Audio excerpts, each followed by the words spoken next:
tots els nens dibuixen. Si un nen que no dibuixi, normalment els mestres, no, allò diuen, eps, aquí pot haver algun problema, no? Llavors hi ha els nens que segueixen fent-ho. Per què? Perquè es troben a gust fent-ho, perquè el seu entorn els motiva i l'estimula, perquè el desafiament que suposa aconseguir plasmar en un dibuix allò que tens en el cervell els motiva, no? Hi ha altres que deixen... No? És més fàcil escriure-ho o dir-ho, no? Potser, els sentiments que tinc, i en canvi hi ha altres que preferim seguir-ho fent dibuixant. Estem acostumats a ser molt crítics, no? I, ostres, és que volia dibuixar un nas, i això et sembla qualsevol cosa menys un nas, no? I llavors comencen a posar en valor això, perquè som gregaris, perquè ens comparem, i si hi ha un altre al costat que fa millor el nas, dius, ja ho deixo, és igual, deixo córrer, no? Ja em dedicaré a una altra cosa, em dedicaré a xutar la pilota, que em surt millor, em dedicaré a... és igual, tant fa, llegir o... no? I per sort per mi, perquè si tothom continués dibuixant tindríem molta competència, que ja en tenim prou. Però sí, és així, vull dir que és una qüestió de selecció, anem a dir, social o cultural o inclús d'espècie. Per mi hi ha dos factors que en la meva persona, i suposo que en molts autors de còmic es troben, que per un cantó és el dibuix, és a dir, la capacitat de plasmar amb ratlles i taques idees, i per l'altre cantó la vocació narrativa, la vocació de voler explicar històries, que ja ha sigut sempre. Primer les consumeixes i hi ha un moment que el que vols és explicar-les tu, no? És una altra cosa que fan els nens tornen del cinema o del teatre i el que fan és reelaborar aquella història que han rebut, no? I llavors comença amb aquest joc de reelaboració, no? Torno del cinema, dibuixo escenes de la pel·lícula, me la torno a explicar a mi mateix, i d'aquí es converteix en una altra vocació, que és la d'explicar històries, que en moments de la meva vida ha sigut perquè jugava a rol, no? Que és un joc narratiu, o perquè escrivia la típica poesia d'adolescent que es considera enamorat, no? I aquestes coses que fem els éssers humans. I llavors tot això es va juntant, no? I hi ha un moment que de forma natural donen una persona, un autor, no? Que la seva forma natural d'expressar-se és el còmic, explicar històries a través del dibuix. Llavors, clar, no puc considerar en quin moment, a partir de quin moment soc autor de còmic. Per mi, jo dic tota la vida, no? Perquè és una cosa que he fet tota la vida. A casa ens deixaven moltes hores a la biblioteca, els meus germans i a mi, sortíem de l'escola, anàvem on hi havia el riu Tallada, a la plaça del Gas, no? I la biblioteca quedava relativament a prop, allà als jardinets de la Caixa, i per tant anàvem moltes tardes als jardinets i a la biblioteca, i allà ens hi passàvem hores, i hores, i hores, i hores, i llavors, l'accés al còmic entra sobretot per la biblioteca. A casa hi havia un Mortadelo o un Astèrix, tampoc en teníem gaires de còmics, i entra a la biblioteca. Llavors sí que hi ha la socialització i el compartir tota aquesta experiència de rebre i elaborar i reelaborar amb el meu germà. Nosaltres ens associàvem perquè ens agradava un tipus de literatura, o un tipus de cinema, o ens agradaven els jocs de rol, o ens agradava dibuixar, és a dir, i elaboràvem coses.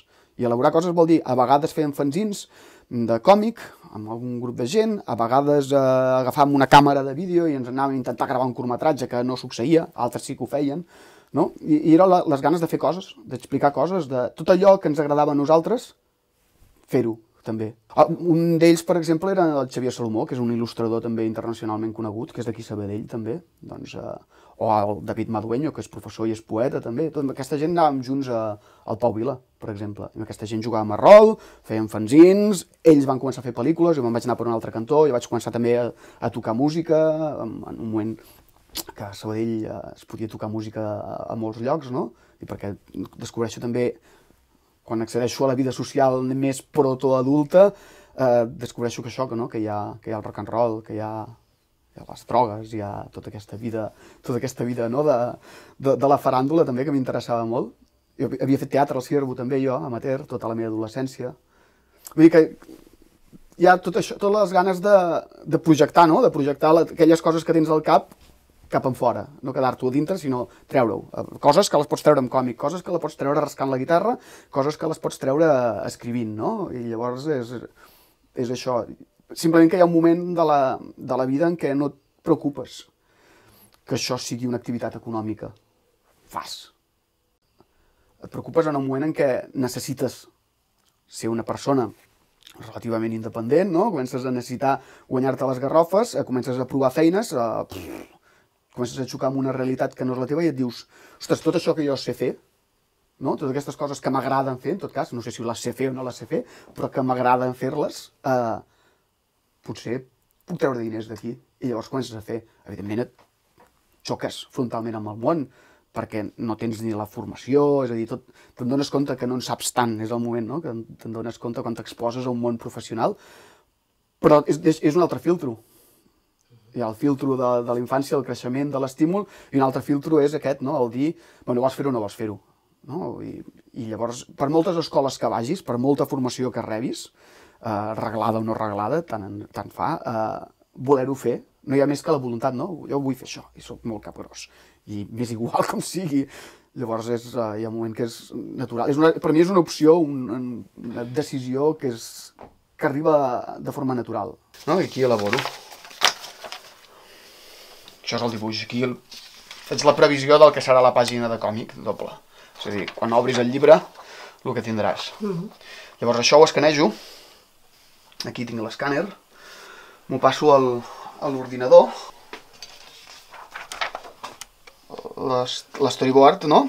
L'he escanejat, no? I començo a dibuixar, és a dir, encara que sigui això és una pantalla que tinc, això serveix de llapis, és a dir, és com si fos un full i un paper, simplement que em dona la possibilitat d'editar i de corregir molt més, no? I sobre aquí ja construeixo. Sí. Jo tinc aquí, no, la posició del personatge, doncs llavors el que faig és dibuixar-ho bé. El mateix passa amb els decorats, no? És a dir, però clar, per elaborar això, ja hi ha la primera intenció, però a veure si ho trobo. Col·loco les perspectives i dibuixo.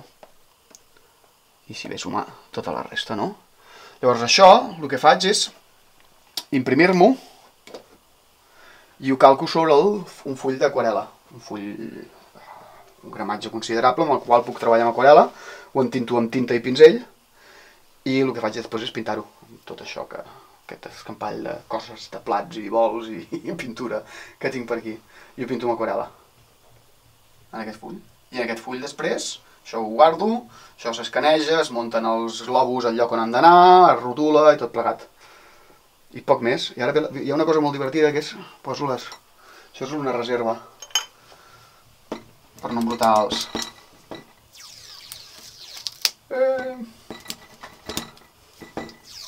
per no embrutar els carrers.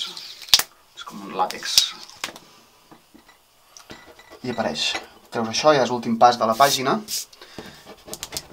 I va apareixent el que serà ja la pàgina acabada. I el primer ens vam intentar moure per aquí, amb el que quedava de les editorials, estic parlant de mitjans dels 90, doncs quedava la Cúpula funcionant, quedava el Jueves funcionant, hi havia intents d'editorials, Planeta va intentar llançar en cert moment una línia de comic book, diguéssim, petit, en blanc i negre i grapat. Llavors un company ens va parlar d'Angolem. Llavors anem a Angolem i a Angolem se'ns obren els ulls així de grossos. Se'ns obren els ulls així de grossos bàsicament perquè descobreixes que hi ha, per un cantó, un mercat organitzat, amb un fotimer d'editorials funcionant, amb a vegades editorials de gèneres concrets o dedicades a un tipus de còmic molt particular, però hi ha un mercat gros i generós que mou molta gent i que mou gent, diguéssim, mou un espectre de gent molt més ampli que el que es movia aquí en aquell moment. En aquell moment nosaltres anàvem al Saló del Còmic de Barcelona i el públic tipus que hi havia érem nosaltres. Eren xavals joves, poques xavales joves, ni grans, bàsicament un ambient masculí, jove, molt aficionat al còmic i sobretot molt aficionat a un còmic d'aventura, fantasia, de gènere, diguéssim. A França no, a França veien famílies senceres. I l'avi comprava una cosa i anava a veure una exposició d'una cosa, i el pare en comprava una altra, i la mare en comprava una altra, i els fills i les filles en compraven una altra. No, o consumien, no cal parlo de comprar, però no cal comprar, simplement llegien, consumien. Comencem a pujar a Angolem any rere any, a presentar projectes, a perseguir editors i a presentar projectes. Els primers anys pugem amb la carreta buida per baixar la carregada de carbasses, i bàsicament... I al cap d'uns anys comencem a aprendre. Comencem a aprendre com presentar els projectes. Comencem a aprendre a qui ensenyar aquell projecte i a qui no. És a dir, no ensenyarem una història de ciència-ficció a un editor que publica coses de undergrounds o de quotidianes, no? I coincideix amb una obertura de mercat. És a dir, tot això coincideix, tots aquests anys coincideixen amb que el mercat franco-belga s'obre. I nosaltres coincidim a finals dels 90, l'any 98-99, comencem a negociar els primers contractes amb editors franco-belgues. I llavors, allà, és com jo dic sempre, és la porta mig oberta, vam posar el peu i vam posar tot el cos allò per l'escletxa de la porta i des de llavors jo estic allà col·locat. És a dir, soc autodidacta, però el meu ofici l'he pres fent-lo. És a dir, autodidacta no vol dir que no tinguis estudis. Vol dir que no els has fet a un centre arreglat amb un professor dient-te com ho has de fer. Però els estudis n'he fet pel meu cantó i el que he pres, l'ofici me l'he fet fent-lo mateix. Jo sempre dic, quan em pregunten, diuen, bueno, com ho podria fer jo per... Fes-ho. Quan vaig deixar d'estudiar, vaig entrar a formar part d'un grup de gent que vam començar a muntar un fanzine que es deia Realitat Virtual, amb el Joan Alai, el meu germà, l'Àlex Fernández, el Raül, en els quals hi col·laborava l'Iron, el Carles Hierro. No? El Carles Hierro formava part d'una altra generació, però que també hi havia molts dibuixants. Uns s'havien dedicat al grafiti, el Werens, el Quimo, tots aquests. Altres s'havien dedicat al còmic, com en Carlos Gambarte, l'Iron... I de la meva generació, a través del meu pas... Clar, jo conec molts dibuixants perquè passo un petit moment al final de la meva vida d'estudiant, amb 16 anys passo per l'Escola Illa, quan encara feien arts i oficis. Allà conec gent. Llavors, més endavant, una de les experiències laborals que tinc és una empresa de dibuixos animats que hi havia hagut aquí a Sabadell, que es deia Rodamina, en el qual, evidentment, tots eren dibuixants, la majoria de Sabadell. Molts els conec, per exemple, hi ha un dibuixant, un il·lustrador, bastant conegut internacionalment, que és aquí a Sabadell, que és en Luis Quiles. Havíem treballat junts, que és un, no sé si el coneixeu, és un noi que fa unes il·lustracions així com porno reivindicatives, agrada molt, als russos els agrada molt, ara està fent per com es diuen, els The Antwoord, està fent dibuixos, vull dir que és un tio que és molt reconegut. L'últim llibre del Dan Brown el menciona, el Luis Quiles. Doncs amb aquesta gent ens coneixem en aquells moments, això són els 90s. Per un cantó fèiem fanzins, amb el Joan Alai i companyia, per l'altre cantó treballàvem en dibuixos animats, i vas coneixent gent, i veus que hi ha molta gent que potser no és la seva activitat principal, econòmica principal, però que d'una forma subsidiària, o d'una forma amateur, o d'una forma absolutament aficionada, hobby, dibuixen. La majoria de gent treballen per l'estranger, tot s'ha de dir, evidentment, però hi ha gent, l'Àlex López també ha treballat per el mercat per Espirú, per la revista Espirú, vull dir, hi ha realment molta gent.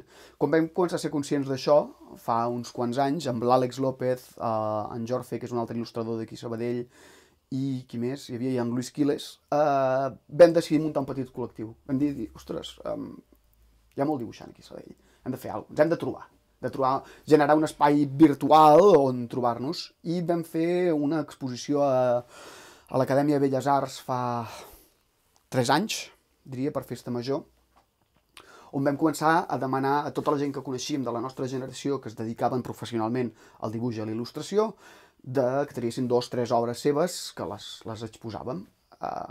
Total, que allà se'ns van obrir els ulls, perquè anava sortint gent. Tu li deies a un, diu, hòstia, sí, però jo treballo en un estudi que en som 5, no? I dius, hòstia, i tots aquests qui són, no? Que no els vam començar a descobrir gent, i allà vam decidir, diguéssim, formar un col·lectiu que hem acabat sent una associació, que a vegades ens trobem als bars i fem combats de dibuix, o a vegades muntem una exposició, ara en farem una per la setmana del cinema de terror, aquesta que munten des de fa uns anys aquí a Sabadell. Llavors, de Monet i dels impressionistes, o de personatges d'aquest tipus, tota la vida se n'han fet biografies.